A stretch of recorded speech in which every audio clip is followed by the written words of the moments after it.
겠습니다. 이사야 26장 3절 말씀 합독하시겠습니다. 주께서 심지가 견고한 자를 평경하고 평강하도록 지키시리니 이는 그가 주를 신뢰함이니이다. 우리가 살다 보면 예상치 않는 어려움을 만나게 됩니다. 갑작스러운 사고를 만나거나 아니면 이런저런 사람의 문제가 꼬이게 되거나 또 예상치 못한 질병으로 인해서 낙심하게 되는 그런 상태가 오게 됩니다. 우리가 평소에 믿음을 많이 이야기하는데 성도의 믿음이 딱 드러나는 시기는 바로 이 어려울 때입니다. 누구든지 배부르고 등 따실 때에는 하나님께 감사하고 찬양할 수 있어요. 정말 내가 생각지 않았던 삶에 큰 난관이 생겼을 때 이 사람에게서 딱 드러나는 게 있는데 바로 그게 신뢰예요. 믿음이라는 것이 일종의 추상적인 어떤 관념의 마음속에 있는 나는 그 대상을 향한 믿음이 있다라는 고백이라면, 신뢰는 그 믿음이 실천적으로 구현되어질 것을 믿는 것을 의미합니다. 오늘 말씀에 보면은 주께서 심지가 견고한 자를 평강하고 평강하도록 지키는데 이는 그가 주를 신뢰한대요. 즉 여기에 말씀에 주를 신뢰하는 사람은 심지가 견고한 사람이에요. 그 심지가 견고하니 이 심지가 견고한 사람을 주께서 평강으로 지키신대요. 즉 이 말은 마음에도 평안을 허락해 주시고 그 사람의 삶 가운데도 평안한 길을 인도해 주시겠다라는 말씀이 되어집니다. 오늘은 하나님을 신뢰하는 것이 무엇일까에 대해서 말씀을 나누고자 합니다. 평소에는 천사 같은 모습인데 갑작스럽게 문제가 생긴 것으로 인하여 괜히 옆 사람에게 짜증을 내고 화를 내고 내 인생이 저주받은 것처럼 불평을 하고, 이 사람이 열심히 기도하고 열심히 하나님 한 사람이었는데 갑작스럽게 이 사람이 변해요. 뭐 때문에 그래? 신뢰가 없어서 그래요. 믿음은 있었지만 신뢰가 없어요. 그 차이를 조금 이해하셔야 돼요. 신뢰가 없으면 철저하게 인생의 문제 앞에 믿음이 없는 사람과 같은 반응이 나타나요. 얼굴에는 그늘이 가득하고 기뻐하던 얼굴이 원망이 가득하고 불평이 가득하고 자기 삶에 대한 회의감이 가득하게 되어져요. 과연 나는 하나님을 믿는데 신뢰가 있는가? 오늘 이 부분에 대해서 말씀을 잘 들어볼 수 있기를 바랍니다. 이 말씀을 근거로 먼저 신뢰라는 게 뭔가, 주를 신뢰하는 사람이잖아요. 신뢰하는 게 뭔가, 신뢰하다는 어휘부터 보자면 바탕을 하는데 의지하는 겁니다. 근데 동일한 말이 안심이에요. 왜 안심이 될까요? 의지하니까 안심이 되어져요. 즉 내가 의지하는 대상에 대한 무엇으로? 믿음으로 해요. 그 믿음에 의해서 내 속에 안심이 되어지니 뭐가 없어져요? 불안이 없어져요. 염려가 없어져요. 제가 쓰지는 않았지만 이 바타의 또 다른 의미로는 안전하다라는 말이 있어요. 아, 드디어 이 사람으로 인해서 아니면 이분으로 인해서 나는 이제 안전하다. 마치 대피소에 들어온 것처럼 불안과 염려가 없는 상태를 얘기해요. 그럼 여기에는 우리가 조금 전에 본문에 보았던 주를 신뢰하는 자는 심지가 견고한 자라 그랬죠. 그 심지가 견고한 사람은 어디가 흔들리지 않는 사람이에요? 마음이 흔들리지 않는 사람이에요. 심지란 어원 자체도 마음이에요. 견고하다는 의미는 단단하다, 흔들리지가 않아요. 즉 이 말씀으로 보자면은요, 주를 신뢰하는 사람은 믿음의 사람이겠죠. 왜 믿음의 사람이냐면 불안과 염려로 흔들릴 수 있는 상황이에요. 불평할 수 있어요. 인상 쓸 수 있어요. 표현이 죄송하지만 내 인생은 왜 이렇게 재수 없을까라고 생각할 수 있어요. 그런데 그 상황에 주를 신뢰하는 사람이 무슨 사람이다? 믿음의 사람이에요. 할렐루야?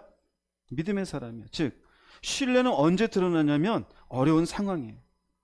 난관이 있을 때, 불평하고 싶을 때, 짜증나는 순간에, 내 인생이 저주받은 것 같은 순간, 무너질 것 같은 그런 순간에 발휘해야 되는 믿음이 내 삶 속에 구현되는 게 신뢰합니다. 이해되시겠어요? 무슨 말인지? 믿음이 없는 게 아니에요. 상황 앞에 그 믿음을 고백하여 이 상황을 염려와 불안으로 끓이지 아니하고 넘어가겠다라는 것이 바로 신뢰예요. 말씀에는 몇 군데 볼게요. 이스라엘 백성들이 위험에 처한 때가 있었는데 주변에 모압과 암몬과 에돔 족속이 세 나라가 연합을 이루어서 공격해 옵니다. 그럼 지금 위기입니까? 위기 아닙니까? 위기예요. 위기예요. 하나님을 믿는 백성들인데 나라가 망하게 생겼어. 이때 역대하 20장 20절에 여호사밧이 이렇게 얘기합니다. 읽어보겠습니다.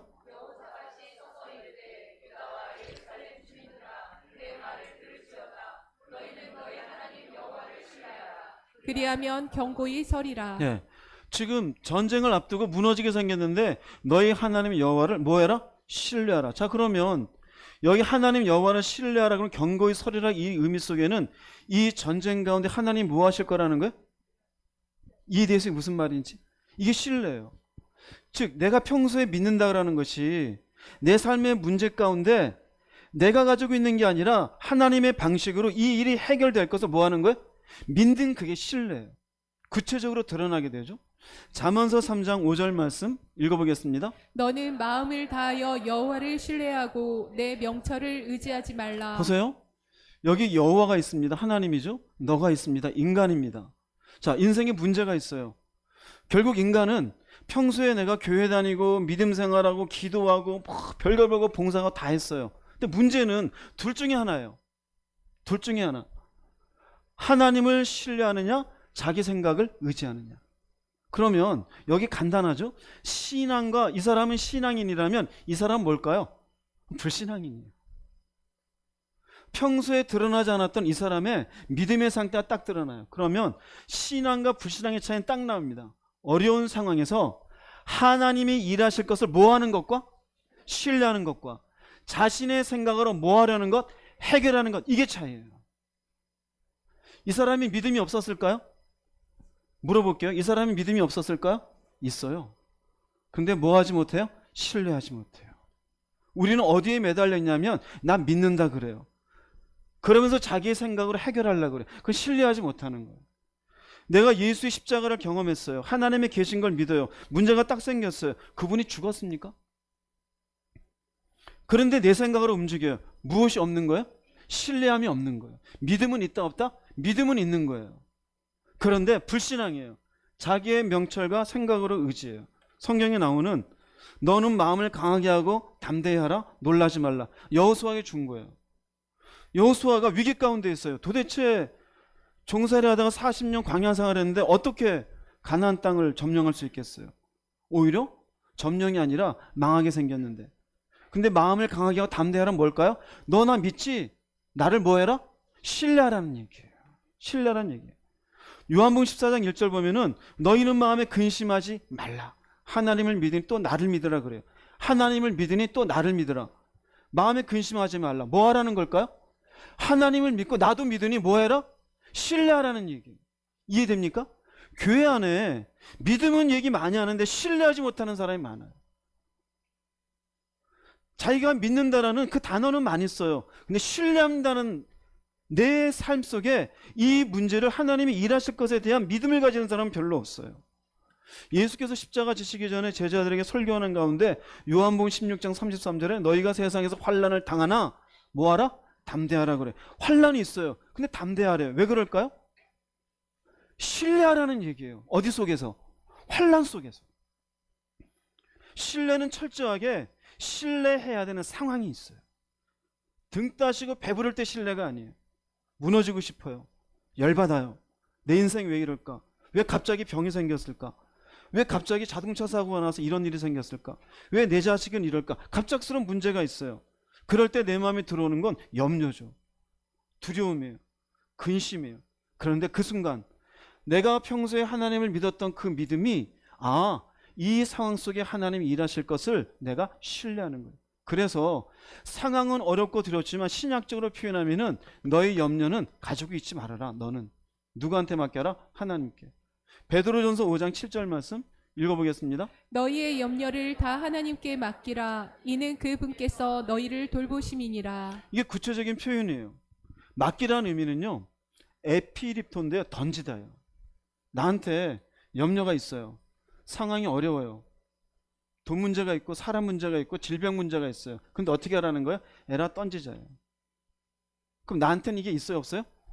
없어요. 즉 염려의 상황에서 하나님이 뭐 하심을 믿고? 굉장히 중요해요. 일하심을 믿고요. 상황을 하나님께 던지라. 이게 신뢰예요. 이게 신뢰예요. 그럼 이 전에 있는 건 뭘까요? 믿는 거예요. 그러니까 우리가 믿음, 믿습니다, 믿습니다가 상황적으로 내가 이것을 해치고 나가겠다라는 어떤 믿음의 표현이 바로 신뢰가 되어져요. 자, 그러면 믿는다라는 믿음의 고백만 있고 상황이 어려울 때 신뢰하지 않으면 어떻게 될까요? 문제가 생기겠죠. 신뢰가 중요한 이유는 신뢰가 없으면은요, 하나님을 어떻게 하게 될까요? 어떤 불신일까요? 도대체 여기서 무슨 일을 하시겠어? 이에 대해서 무슨 말인지? 돈 문제가 생겼어요. 한 1,000만 원이 모자라요. 도대체 하나님이 돈을 갖고 어떻게 할 거야? 그럼 어떻게 될까요? 불순종하게 되어져요. 인생의 문제 앞에. 이스라엘 백성들이 하나님 앞에 광야의 생활 그리고 애굽에서의 모든 생활을 하나님이 정리하신 내용이 있어요. 민수기 14장 22, 23절 읽어보겠습니다. 그들은 내 영광을 보고 또 이집트와 광야에서 행한 기적들을 보고서도 나를 10번이나 시험하고 나에게 순종하지 않았다. 그러므로 그들은 내가 그들의 조상들에게 약속한 땅을 절대로 보지 못할 것이며 나를 멸시한 자도 그 땅을 보지 못할 것이다. 네, 하나님이 행한 기적이 있어요. 일하셨어요? 안 하셨어요? 10번이나 시험했던 의미 속에는 하나님의 능력을 늘 의심해요. 물이 없어서 의심하고, 먹을 게 없어서 의심하고, 더워서 의심하고, 추워서 의심하고, 전쟁에서 의심하고. 그리고 어떻게 됩니까? 결국 하나님과 언약 맺은 믿음은 있잖아요. 뭐가 없어요 지금? 신뢰가 없는 거예요. 좀 이해가 됩니까? 신뢰가 없으니까 어떻게 됩니까? 순종하지 않아요. 불순종해. 그럼 어떻게 돼요? 절대로 약속한 땅에 못 들어가요. 믿음은 있는데 신뢰가 없는 것으로 인하여 결국 가나안 땅에 못 들어간다라는 거예요. 신약적으로 표현하면요, 내가 믿는다라는 게 결국 아무 의미가 없게 되었죠.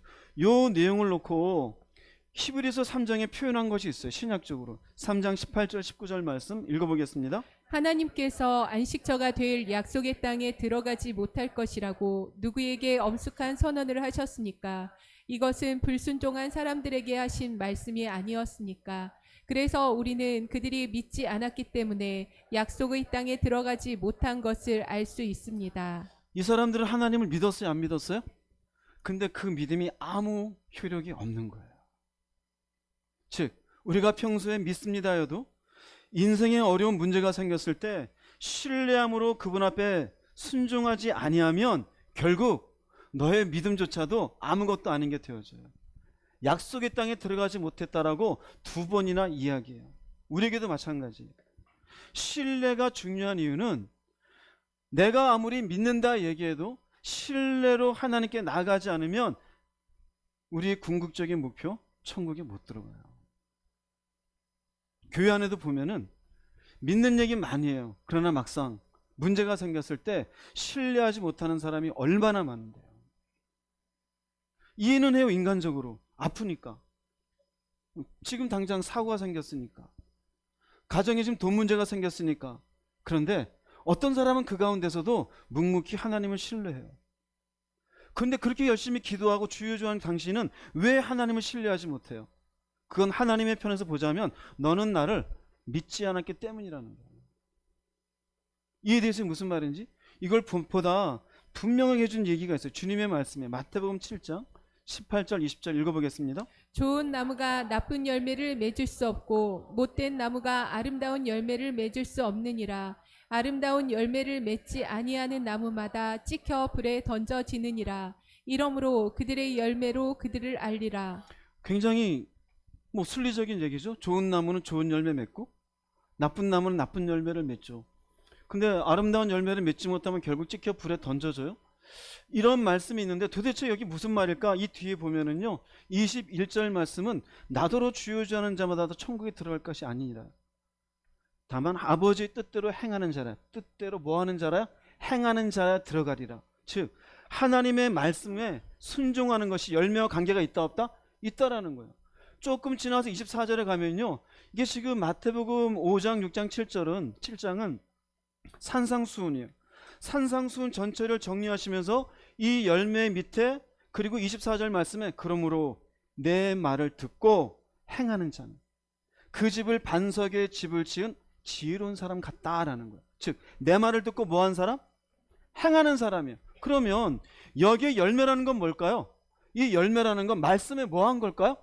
순종한 사람이에요. 순종한 사람이에요. 그 순종은 누가 해요? 나무에 따라 달렸어요. 좋은 나무가 순종하고 나쁜 나무는 순종하지 않는데요. 자, 여기서 결정적인 게 나와요. 그럼 좋은 나무는 왜 순종했을까요? 신뢰하니까요. 이해되세요? 무슨 말인지? 여기 나온 좋은 나무는 신뢰하는 사람이에요. 그러니 말씀에 순종해요. 근데 교회 다녀요. 신뢰하지 않는 사람은 순종하지 않아요. 그래서 뭐라고 말하냐? 자기의 상태는 생각하지 않아. 나도 믿는데 말씀대로 못 살아. 나무가 잘못됐다는 생각을 하지 않아요. 뭐만 생각해요? 나 교회 다녀. 예수 믿은 지 30년 됐고, 나 지금 50년째. 어디 30년을 갖고 얘기해. 심지어 어떤 분은 나는 태어나서부터 예수 믿었어. 모태신앙이야. 그런데 나무가 잘못됐어요. 좋은 나무와 나쁜 나무의 결정적인 그 속에 있는 핵심은 뭐냐? 바로 신뢰에 있어요. 하나님을 신뢰하게 되지만 어려운 상황에서도 말씀에 순종해요. 모세가 그랬어요. 여호수아가 그랬어요. 갈렙이 그랬어요. 이스라엘 백성들 좋은 나무가 아니었어요. 상황만 생기면 불순종해요. 10번씩이나 너희들이 나를 거역했다 그래요. 그러니 좋은 열매가 있을 수가 없어요. 나쁜 열매. 보세요. 신뢰가 왜 중요합니까? 내가 신뢰하지 않으면 나무 자체가 잘못된 거예요. 즉, 내 믿음의 체계 자체가 엉터리라는 거예요. 입술로 아무리 1000번 만번 얘기하는 나도 예수 믿어 쓰레기 같은 얘기 지나지 않는 거예요. 나 교회 다니지 몇 년 돼서 아무 의미도 없는 얘기예요. 정말 인생에 문제가 생겼을 때 비로소 그 사람이 하나님을 신뢰했던 사람이라면 그 상황 속에 좋은 열매를 맺어요. 그렇게 되어지면 내 말을 듣고 행하는 자는 그 집을 반석에 지은 지혜로운 사람이라는 거예요. 그래서 신뢰가 중요해요. 여러분은 좋은 나무입니까? 나쁜 나무입니까? 먼저 자기 자신을 잘 체크해야 돼요.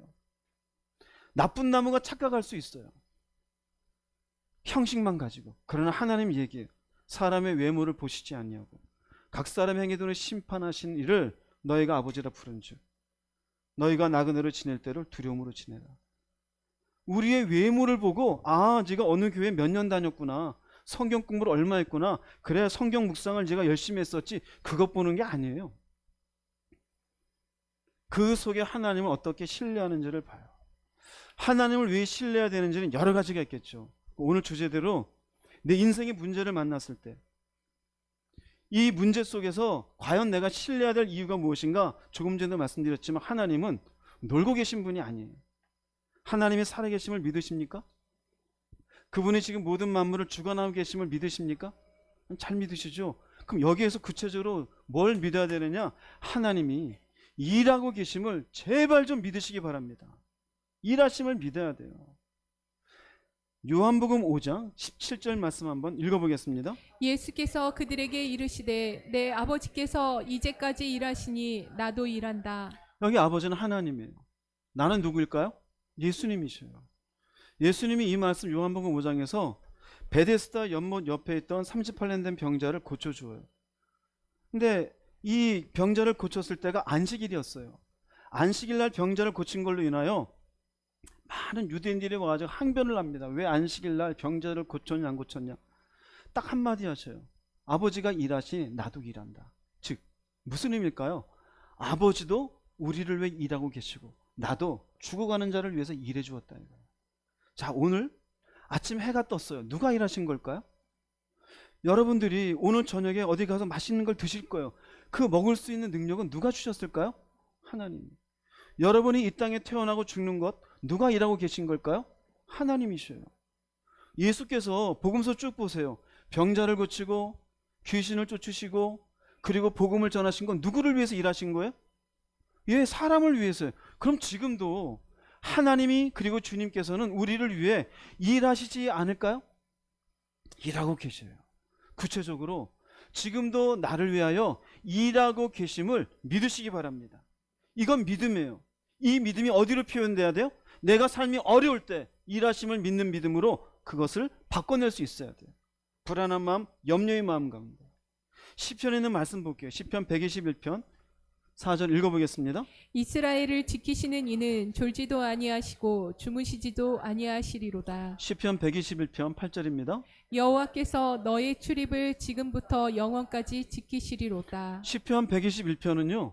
이스라엘 백성들이 바벨론의 포로로 있다가 70년이 지나서 일부가 다시 고국으로 돌아옵니다. 돌아오면서 불렀던 노래예요. 왜 이렇게 부르냐면요. 우리는 하나님이 일하시는 걸 못 믿었다 이거예요. 그래서 예레미야 시대가 마지막 이스라엘의 바벨론의 포로되기 이전인데 예레미야가 그렇게도 하나님이 일하고 계시고 지금 애굽을 의지하지 말고 지금 너희들의 우상을 버리고 아무리 말해 주어도 조금 전에 우리가 보았던 잠언서에 있는 말씀처럼 하나님을 신뢰하지 않고 자신들의 명철을 의지했었어요. 결국 나라를 잃어버려 70년이 지나 돌아온 뒤에 사람이 지키는 게 아니라 하나님이 지키신다라는 것을 고백해요. 근데 재밌는 건 졸지도 않고 주무시지도 않아요. 이 의미가 뭘까요? 일하고 계시는 걸 의미해요. 일하고 계셔요. 너희 출입을 지금부터 영원까지 지킨다는 의미는 지금부터 영원까지 곁에 서서 우리 눈에는 보이지 않지만 뭐하고 계시는 거예요? 일하고 계셔요. 할렐루야. 여러분의 삶 속에 여러분이 자면서부터 그리고 일하는 모든 순간순간 속에 하나님이 나를 위하여 일하고 계심을 단순히 입으로 고백하지 마시고 가슴으로 받아들이기를 주님의 이름으로 축복합니다. 하나님 반드시 일하고 계셔요. 신약성경에 주님께서 좀 더 이해하기 쉽게 하신 말씀이 있어요.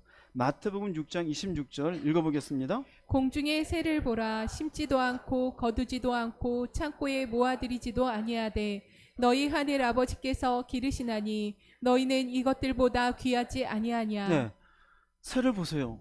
그 새를 누가 기르고 계셔요? 그럼 그 의미는 하나님이 뭐하고 계셔요? 일하고 계셔요. 근데 너희는 이것들보다 귀하지 아니하냐? 귀할 수밖에 없죠.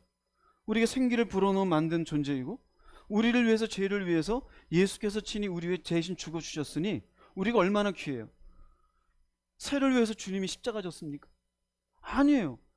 근데 이 새도 하나님께서 직접 일하시고 계시는데 내가 너희들한테 지금 내가 너희들의 삶 속에 일 안 하겠느냐는 의미예요. 또 한마디 더 합니다. 마태복음 6장 30, 31절 읽어보겠습니다. 오늘 있다가 내일 아궁이에 던져지는 들풀도 하나님이 이렇게 입히시거든 하물며 너희일까 보냐. 믿음이 작은 자들아, 그러므로 염려하여 이르기를 무엇을 먹을까 무엇을 마실까 무엇을 입을까 하지 말라. 네, 들풀도 하나님이 뭐 하시는 겁니까? 일하고 계셔요. 일하고 계셔요. 저놈의 잡초는 왜 저렇게 자랄까? 그렇게 얘기하지 마세요. 하나님이 일하고 계셔요. 아우 여기에는 가시나무가 에휴 확 배버려 그러지 마세요. 그것도 하나님이 일하시는 거예요. 하나님께서 일하셔요. 하물며 너희일까 보냐. 뭐라 그럽니까? 왜 믿음이 작다 그래요? 하나님의 일하심을 믿지 못하고 염려하고 있어요. 자신의 삶의 문제를 놓고 큰일 났어. 이걸 어떻게 해결할까? 누구를 만날까? 돈이 얼마가 있어야 되는데 내가 얼마를 더 벌어야 되는데 큰일 났어. 그리고 교회 나와서 믿나이다 신뢰는 없어요. 그 사람의 믿음은 헛믿음이에요. 신뢰는 철저하게 문제 앞에 하나님이 일하고 계심을 믿는 것이에요. 자, 여기서 한 걸음 더 들어갈게요.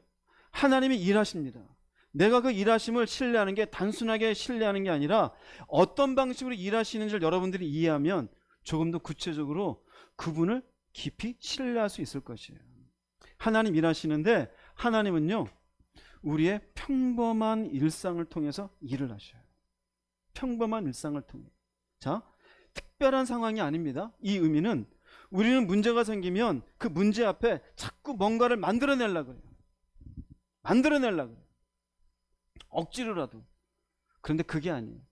그 평범한 일상을 통해서 일하신대요. 이스라엘 백성들이 위기 가운데 있었을 때가 바벨론의 포로를 당했다가 바벨론이라는 나라가 페르시아, 바사에 의해서 점령을 당해요. 지금의 이란입니다. 이란에 의해서 다시 속국이 되어져요. 그런데 이란에 이 페르시아의 아하수에로 왕 때 가장 총애받고 있는 신하가 있었는데 하만이라는 사람이에요. 이 하만은 아말렉 사람이에요. 하만이 유대인들을 없애버릴 계획을 세워요. 그 중에서도 자기한테 인사 잘 하지 않는 모르드게를 너무너무 싫어해요. 이 자식을 내가 죽여버려야지. 그리고는 장대를 높이 만들어 놓고 모르드게를 죽일 준비를 해요. 그리고 유대인도 없애버릴 계획을 해요. 이스라엘의 위기입니까? 위기 아닙니까? 굉장한 위기죠. 그럼 여러분 같으면 어떻게 해요? 외교를 펴든지 뭐를 하든지 인간의 명철을 하겠죠. 딱 그 위기가 있고 그 다음에 6장은요. 그런 위기 상황과 다른 평범한 이야기가 나와요. 에스더서 6장 1절 2절 말씀 읽어보겠습니다. 그날 밤에 왕이 잠이 오지 아니하므로 명령하여 역대 일기를 가져다가 자기 앞에서 읽히더니 그 속에 기록하기를 문을 지키던 왕의 두넷이 빅다나와 데레스가 아하수에로 왕을 암살하는 음모를 모르드게가 고발하였다 하였는지라. 갑자기 잠이 안 오고 궁중일기를 읽게 하고 그 읽은 내용 가운데 모르드게 얘기가 나왔어요. 모르드게가 암살하려는 영모를 발견하게 되어지고 이것을 고하여 이것을 극복하게 해주었어요.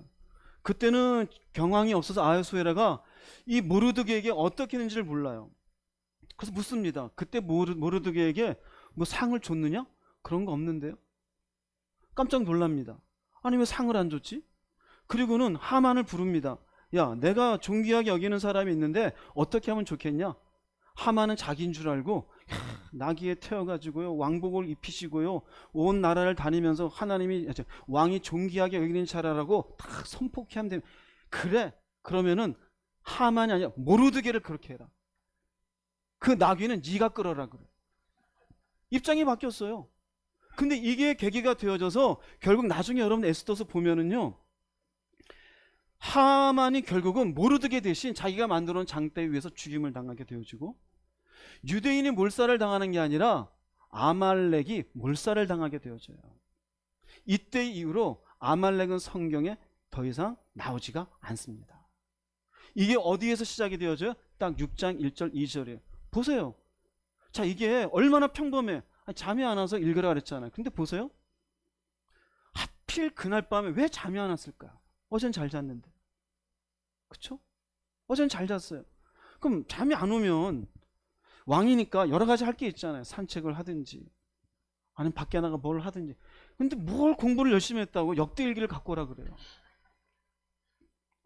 근데 궁중일기가 모르드게 얘기만 있겠습니까? 그걸 읽는 이 하인은 어떻게 모르드게 관련된 거기를 폈을까요? 이에 대해서 무슨 말인지 평범한 일상이에요. 그런데 이 평범한 일상에 누가 일하신 걸까요? 하나님.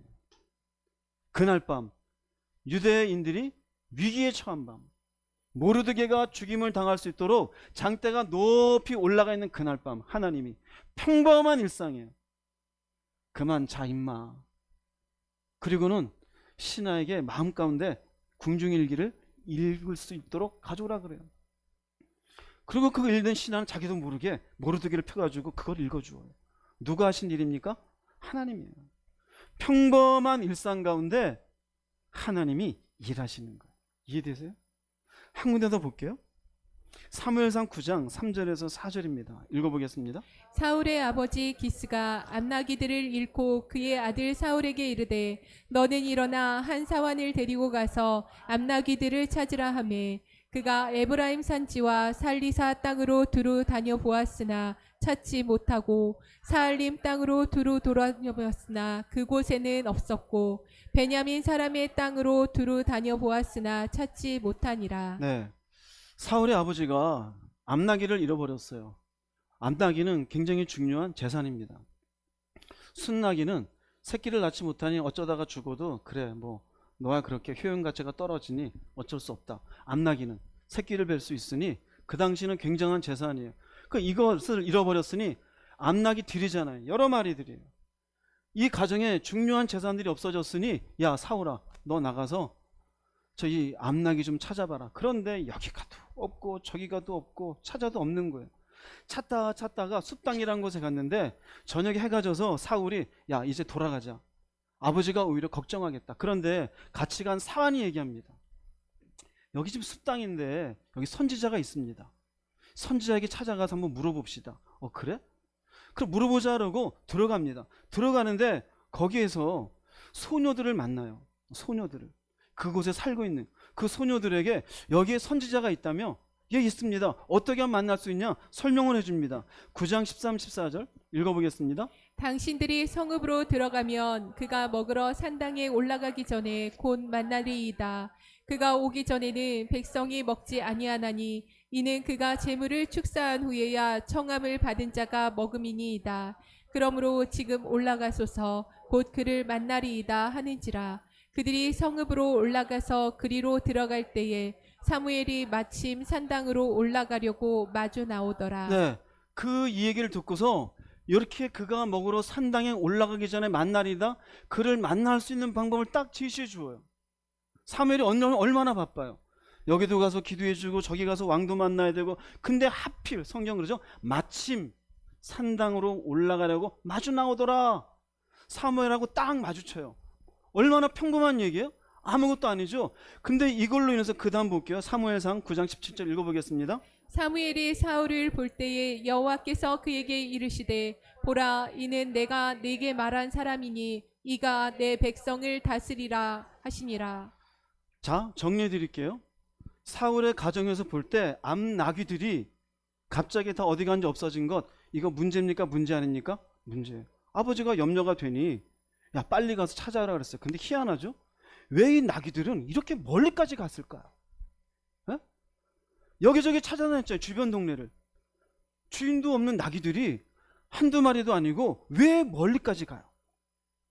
왜 멀리까지? 평범한 일상 같죠? 그리고 해가 져서 종에게 야 그냥 집에 가자 그러면 가면 되지. 그 종은 평소 열심히 일했는지 모르지만 한번 선지자 만나봅시다. 이 말은 뭐하러 해요? 가다가 소녀들을 만났어요. 그 소녀들이 사무엘을 만날 수 있는 방법을 다 알려주어요. 마침 사무엘 올라 딱 마주쳐요.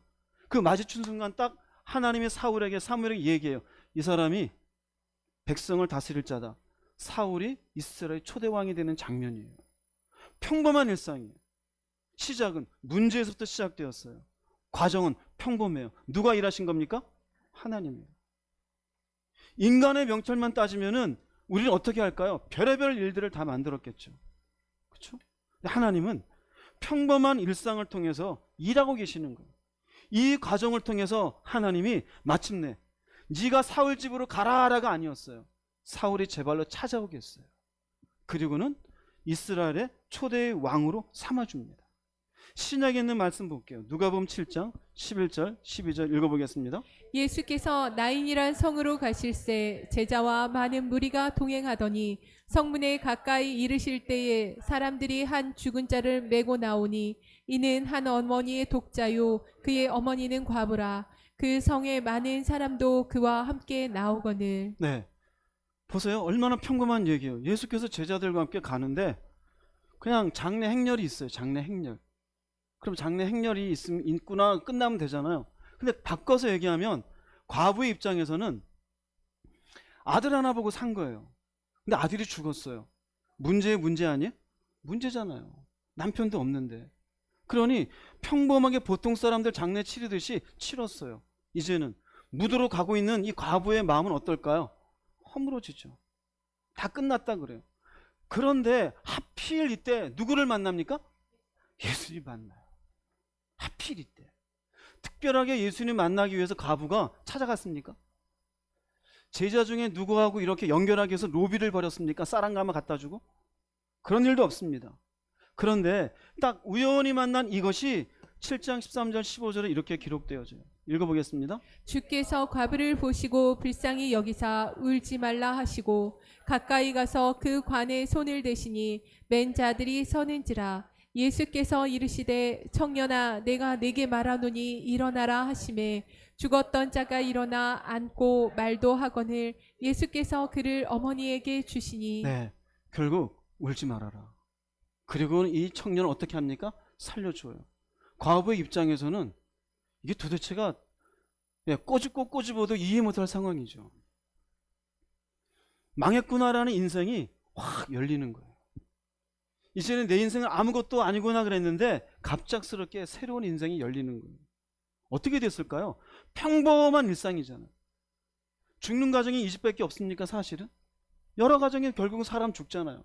그런데 이 평범한 일상을 통해 예수께서 찾아오셨고 죽은 자를 살려내셨고 과부의 슬픈 마음을 위로해 주었어요. 무슨 의미인지 아세요? 우리가 어려운 상황, 문제 속에 있을 때 하나님의 일하심이 있음을 믿으라 그랬죠. 그런데 우리는 자꾸 이 평범한 일상을 뒤바꾸려고 그래요. 그래서 인간의 생각을 자꾸 꾀를 내려고 그래요. 아니에요. 하나님은 우리의 평범한 일상을 통해서 일하셔요. 먹던 밥 계속 드세요. 하시던 일 그냥 하세요. 만나던 사람 그냥 만나세요. 그 가운데 하나님이 일하셔요. 두 번째 하나님이 일하시는 방식은요, 하나님이 일하실 때 장치를 만드셔요. 장치를 만든다는 건 사람이나 사건을 만드셔요. 어려운 상황이에요. 무너졌어요. 그런데 희한하죠? 갑작스러운 누군가를 만나든지 그 평범한 일상 속에 사건이 생겨요. 창세기 한번 볼게요. 37장 23, 24절 읽어보겠습니다. 요셉이 형들에게 이르매 그의 형들이 요셉의 옷 곧 그가 입은 채색 옷을 벗기고 그를 잡아 구덩이에 던지니 그 구덩이는 빈 것이라 그 속에 물이 없었더라. 왜 이렇게 했는지 알죠? 요셉이 아버지에게 사랑을 받고 형들보다 더 사랑을 받고 요셉이 자꾸 꿈을 꾸고 이상하게 얘기하니 형들이 미워했어요. 그 형들에게 왔을 때 잡아가지고 구덩이에 던졌어요. 그런데 성경은 구덩이는 빈 것이라 그 속에 물이 없었더라. 이걸 왜 기록할까요? 그냥 그를 잡아 구덩이에 던졌다 끝날 수 있잖아요. 왜 그럴까요? 하나님이 준비하신 거예요. 형들이 던질 때는 어떤 마음으로 던졌을까요? 애 새끼야 죽어라. 이게 형들한테 말 함부로 하고 아버지한테 사랑받고 이 자식이 이게 철도 없이 야 얘 죽여버리자 던진 거예요. 그런데 하나님이 그걸 미리 아시고 구덩이에 물을 다 빼셨어요. 아이고 여기다 던지겠구나. 그리고 싹 던졌을 때 거기 톡 떨어졌어요. 그래서 그 속에 물이 없었더라요. 뭘까요? 장치를 만드셔서 일하신 거예요. 할렐루야. 장치를 만드셨어요. 근데 우리는 어떻게 해요? 이 장치를 못 보니 자기의 온갖 생각을 다 끄집어내요. 믿는다 그러면서 이게 뭐 하는 거예요? 신뢰가 없는 거예요. 자, 그 다음에 또 볼게요. 요셉이 결국 여기서 살아가지고 애굽의 노예로 팔려가요. 보디발의 집에서 열심히 하나님을 섬기며 살았더니 그 보디발이 이뻐해 줘요. 근데 결국 그 아내 그 잘못된 오해로 인해 가지고 옥에 갇히게 되어져요. 자, 옥에 갇혔어요. 절망입니까? 절망 아닙니까? 절망이죠. 열심히 나름대로 하나님 잘 섬겼잖아요. 잘 돼야 될 거 아니에요. 우리 그런 마음 있잖아요. 제가 얼마나 열심히 교회에서 충성했는데요. 제가 11조는 한 달도 안 빼고 열심히 해냈는데요. 교회에서 하라는 거 다 했는데 겨우 있다고가 뭡니까? 에이씨 내가 예수 믿나 봐라. 이거 뭐예요? 불평이잖아요. 요셉이 그럴 수 있잖아요. 그런데 아주 재밌는 것이 있어요. 창세기 40장 1절 3절 읽어보겠습니다. 그 후에 애굽 왕의 술 맡은 자와 떡 굽는 자가 그들의 주인 애굽 왕에게 범죄한지라. 바로가 그 두 관원장 곧 술 맡은 관원장과 떡 굽는 관원장에게 노하여 그들을 친위 대장의 집안에 있는 옥에 가두니 곧 요셉이 갇힌 곳이라. 두 사람이 와요. 술 맡은 사람, 떡 맡은 사람.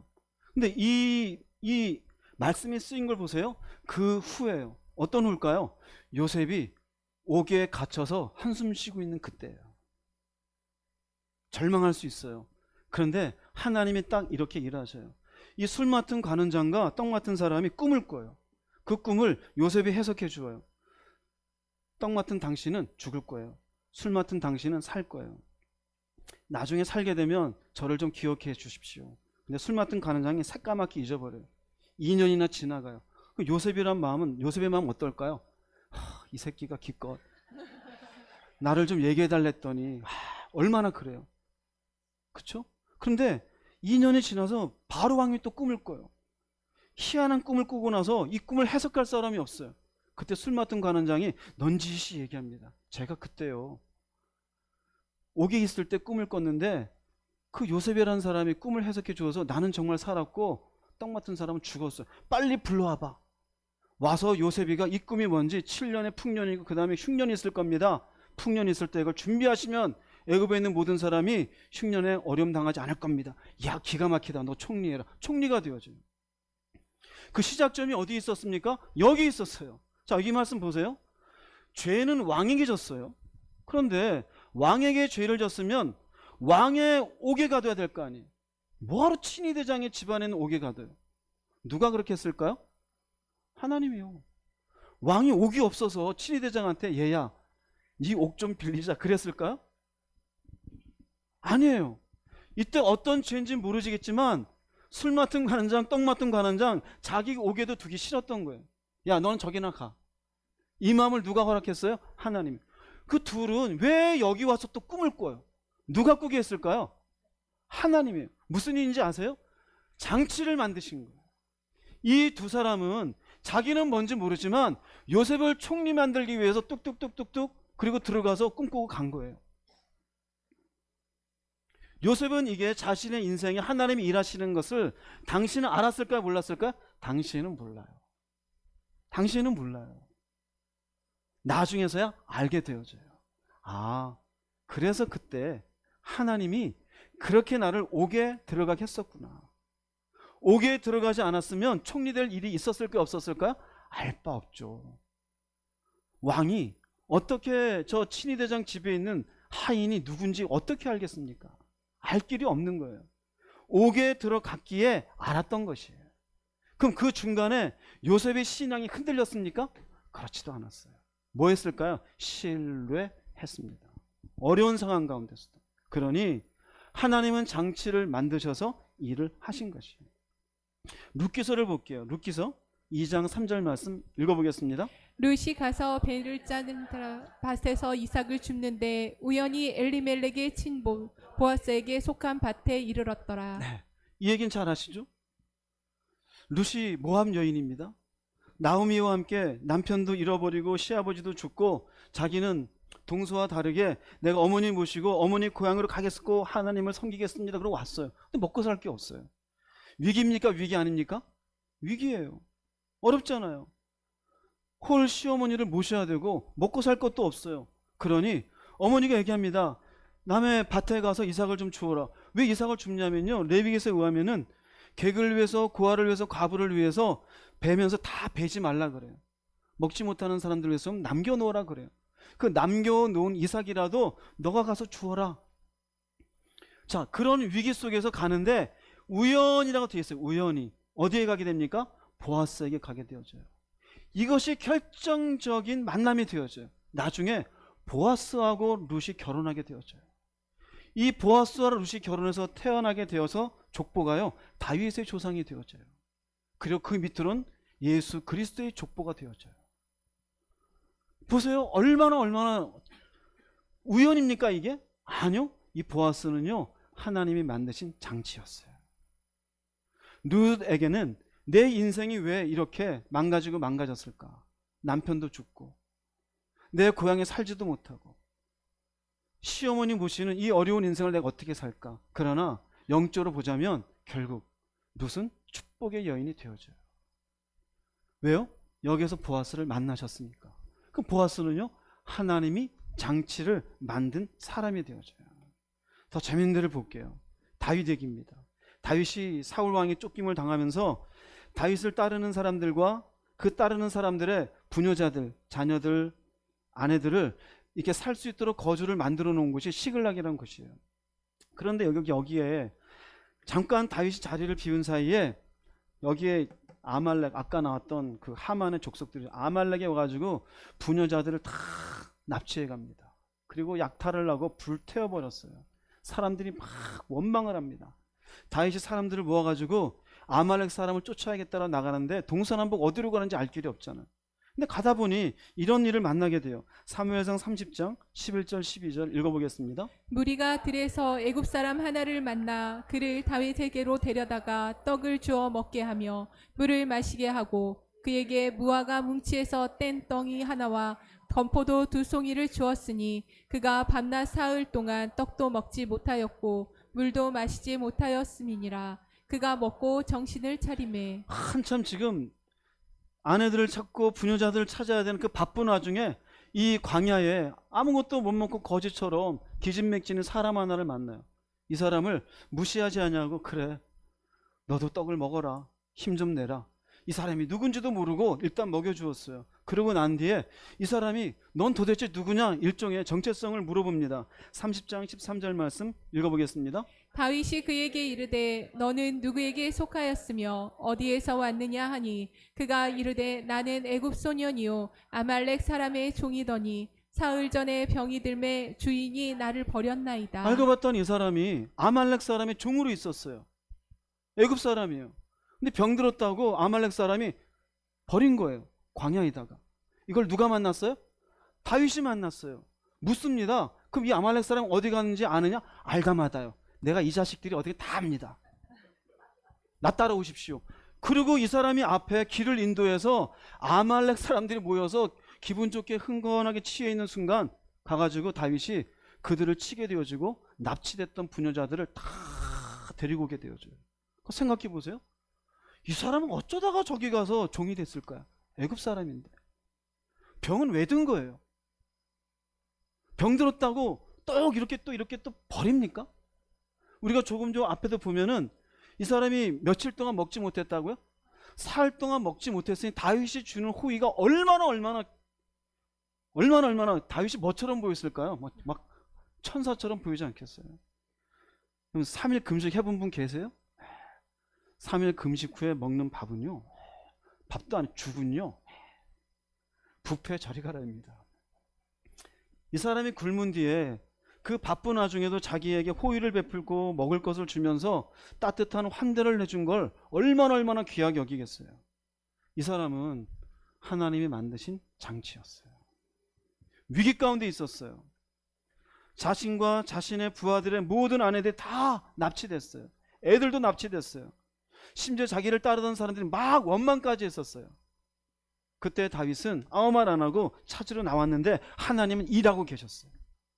자, 다윗이 찾으러 나올 때 어떤 마음으로 찾으러 나왔을까요? 신뢰하는 마음으로 나온 거예요. 할렐루야. 사람들이 원망할 때 나중에 성경을 보면 나중에 보세요. 하나님을 의지하여 사람들의 원망에 대꾸하지 않고 그리고 바깥으로 나와요. 600여 명의 군사가 있었는데 그중에 400명만 데리고 나와요. 똑같은 마음이 아니었던 거예요. 그런 위기 속에서 결국 하나님은 장치를 만드셔서 일을 하시는 것을 볼 수 있어요. 우리 인생도 마찬가지예요. 하나님은 장치를 만드셔요. 위기인데 그 위기 속에서 하나님은 우리가 어떻게 당신을 신뢰하는지를 지켜보고 계시는 거예요. 사도행전을 한 번 더 볼게요. 16장 14절 15절 말씀 읽어보겠습니다. 두아디라시아에 있는 자색 옷감 장사로서 하나님을 섬기는 루디아라 하는 한 여자가 말을 듣고 있을 때 주께서 그 마음을 열어 바울의 말을 따르게 하신지라. 그와 그 집이 다 침례를 받고 우리에게 청하여 이르되 만일 나를 주 믿는 자로 알거든 내 집에 들어와 유하라 하고 강건하여 머물게 하니라. 이 말씀 몇 주 전에도 말씀드렸어요. 바울이 아시아에 가서 전하려고 하다가 하지 말아라. 북쪽으로 가려 하니까 가지 말아라. 그리고는 유럽을 향해서 배를 타고 건너가게 만들었어요. 거기 아는 사람 있어요? 없어요? 없어요. 일종의 아무것도 없는 자리에 먹고 살아야 돼요. 말씀은 전해야 돼요. 위기입니까? 위기 아닙니까? 근데 가가지고 말씀 전하려고 하는데 하필 이때 루디아라는 사람이 있어요. 바울의 이야기를 듣는데 주님이 그 마음을 열어주어요. 그리고는 얘기해요. 우리 집에 와라. 그리고 여기서 머물러라. 결국 이 집 머문 여기가 빌립보 교회가 되어져요. 하나님 뭐 하신 겁니까? 장치를 만드신 거예요. 장치를. 인간의 생각으로는 나 거기 아는 사람 없어요. 못 가요. 왜 내가 이쪽으로 가면 안 된다 그러고 저쪽으로도 안 된다 그러고 굳이 왜 여기까지 와서 이렇게 복음 전하게 만들어요? 나 싫어요. 그랬으면 이거 없었을 거예요. 그러나 위기인 것 같고 어려운 것 같아도 하나님을 신뢰하는 마음으로 움직였을 때 그분은 장치를 만드셔서 다 일하셨어요. 전부 뭡니까? 사람을 만나게 한다든지 사건을 만드셔요. 근데 우리는 어떻게 생각해요? 내가 만들려고 그래요. 내가 꾸며요. 이게 사람의 명철이에요. 내가 뭔가 이런 것을 해야 되고 꾸려야 되고 해결했는데 생각해요. 일종의 문제가 생기면 문제를 해결하기 위해서 내가 빨리 해요. 아니요. 신뢰해야 돼요. 자, 오늘 신뢰해야 될 이유를 얘기해서 하나님 뭐 하시는 분이시다? 일하시는 분이시다. 일하는 방식이 우리의 어디에서 일을 하신다? 평범한 일상 가운데서 일을 하셔요. 그 평범한 일상 가운데 무엇을 만들어서 일을 하신다? 장치를 만드셔서 일을 하셔요. 자, 그럼 이 말씀을 정리해 드릴게요. 어떻게 될까? 우린 결과에 민감해요. 결과에 민감하다는 건 일종의 큰일 난 문제예요. 사건, 물질, 질병. 우린 내 계획으로 빨리 결과를 내려 그래요. 근데 생각해봐요. 하나님 우리 평범한 일상에 일하고 계셔요. 장치를 만들고 계셔요. 그거 믿으십니까 이제? 믿으세요? 자, 그렇다면 어떻게 해야 될까요? 어떻게 해야 될까요? 기도해야 돼요? 어떻게 해야 될까요? 신뢰죠. 신뢰의 구체적 내용을 적어 드릴게요. 두 가지예요. 두려워하지 마세요. 웃으세요. 할렐루야. 따라서 하세요. 하하하하. 두려워하지 마세요. 두 번째, 하나님의 일하심을 어떻게 해요? 굉장히 중요합니다. 기다려요. 우리는 못 기다리고 빨리 만들려고 그래요. 기다리세요. 그게 인내예요. 신뢰하는 사람은 인내의 시간이 있어요. 신뢰하지 않는 사람은 인내를 못해요. 염려가 가득하면 결국 두려움이 있어요. 불안해요. 그러나 심지가 견고한 자는 평강의 평강으로 인도하신대요. 두려움이 없어요. 이게 실제적으로 신뢰하는 사람의 모습이에요. 두려움하지 않고 기다리며 주님의 일하심을 내가 뭐 하는 거예요? 신뢰하는 거예요. 할렐루야. 이걸 잘 보여주는 말씀이 있어요. 출애굽기 14장 13절 말씀 읽어보겠습니다. 모세가 백성에게 이르되 너희는 두려워하지 말고 가만히 서서 여호와께서 오늘 너희를 위해서 행하시는 구원을 보라. 너희가 오늘 본 애굽 사람을 영원히 다시 보지 아니하리라. 신뢰하는 하나님을 신뢰하는 모세의 얘기예요. 앞에 홍해 바다가 딱 있어요. 뒤에는 애굽의 병사들이 죽이겠다가 달려와요. 얼마나 무섭겠어요.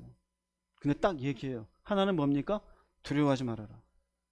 또 하나는 뭡니까? 하나님 일하실 것이다. 이게 우리들에게 필요해요. 신뢰란 무엇이냐? 딱 두 가지예요.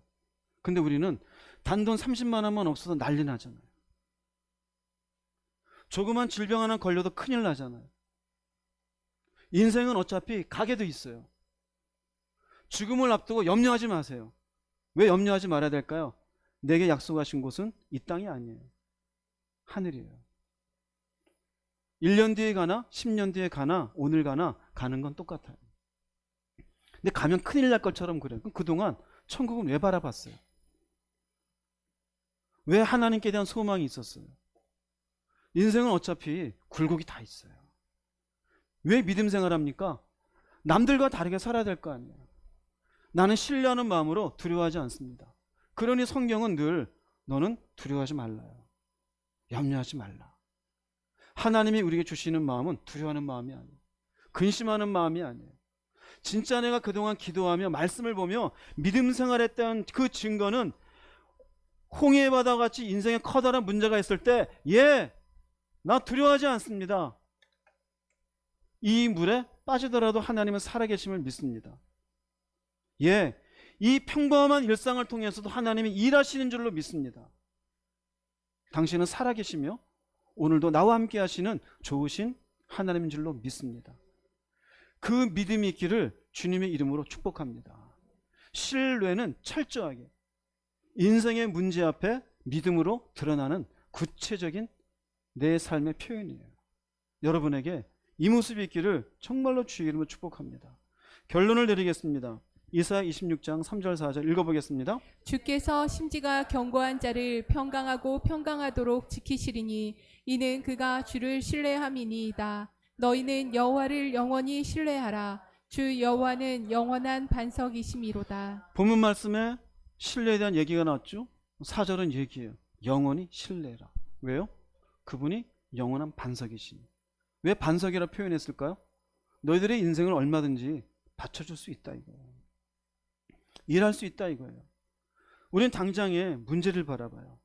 요셉을 보세요. 요셉이 문제만 봤으면 그는 이미 형들과 원수가 되어서 자신의 인생을 저주하다 끝났을 거예요.